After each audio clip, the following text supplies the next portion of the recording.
നീണ്ട കാത്തിരിപ്പിന് ശേഷം 2-3 സെമസ്റ്റർ പരീക്ഷകളുടെ റിസൾട്ട് വന്നപ്പോൾ കുറേയധികം കൊമൻസുകൾ നമുക്ക് വന്നിരുന്നു. പ്രത്യേകിച്ച് റിസൾട്ട് വന്നു, പക്ഷേ എൻ്റെ റിസൾട്ട് വന്നില്ല. കാരണങ്ങൾ പലതാണ്. ഒന്നാമത്തെ കാരണം വിത്ത് ഹെൽഡ്, ദെൻ രണ്ടാമത്തെ കാരണം കോണ്ടോനേഷൻ സർട്ടിഫിക്കറ്റ് കിട്ടിയിട്ടില്ല, ദെൻ കുറച്ച് ശതമാനത്തിന് അറ്റൻഡൻസ് കുറവുണ്ട്. അങ്ങനെ ഇതുമായി റിലേറ്റ് ചെയ്യുന്ന കുറേയധികം കമൻറ്റുകൾ വന്നിട്ടുണ്ട്.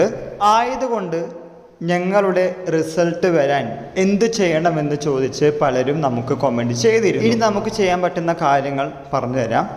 പ്ലാൻ എ, കോളേജ് വഴി മെമ്മോറാൻഡം അയക്കാം. Plan B, student service hub വഴി നമുക്ക് കാര്യങ്ങൾ ആരായാം. പ്ലാൻ സി, ഈ പറയുന്ന കാര്യങ്ങൾ ഇപ്പോൾ കോണ്ടോനേഷൻ ആണെങ്കിലും അറ്റൻഡൻസ് ഷോർട്ടേജ് ആണെങ്കിലും എല്ലാം പരിഹരിച്ചിട്ടും ഞങ്ങൾ റിസൾട്ട് വിത്ത് ഹെൽഡ് ആണെങ്കിൽ തീർച്ചയായിട്ടും നിങ്ങൾ യൂണിവേഴ്സിറ്റിയിലേക്ക് പോയി കാര്യങ്ങൾ അന്വേഷിച്ച് അതിനു വേണ്ട നടപടിക്രമങ്ങൾ ചെയ്യണം. വിദ്യാർത്ഥികൾ ഒരു കാര്യം ശ്രദ്ധിക്കുക.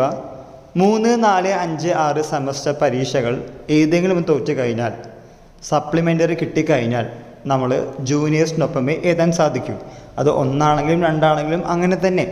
പക്ഷേ 3, 4, 5, 6 സെമസ്റ്റർ എന്ന് പറയുമ്പോൾ വളരെയധികം നിർണായകമാണ്. ഇതിൻ്റെ പരീക്ഷകൾ ബാർകോഡ് ആയതുകൊണ്ട് കുറച്ചധികം നേരത്തെ വരാം.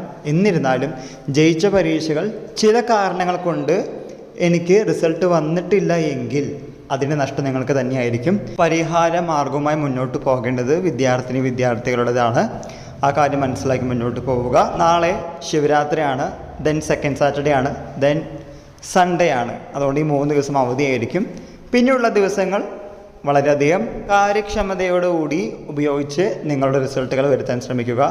ഇതുമായി റിലേറ്റ് ചെയ്യുന്ന പുതിയ അപ്ഡേറ്റുകൾ കിട്ടുന്ന മുറയ്ക്ക് നിങ്ങളുടെ മുമ്പിൽ ഷെയർ ചെയ്യുന്നതാണ്. എല്ലാവർക്കും ഒരിക്കൽ കൂടി നന്ദി, നമസ്കാരം.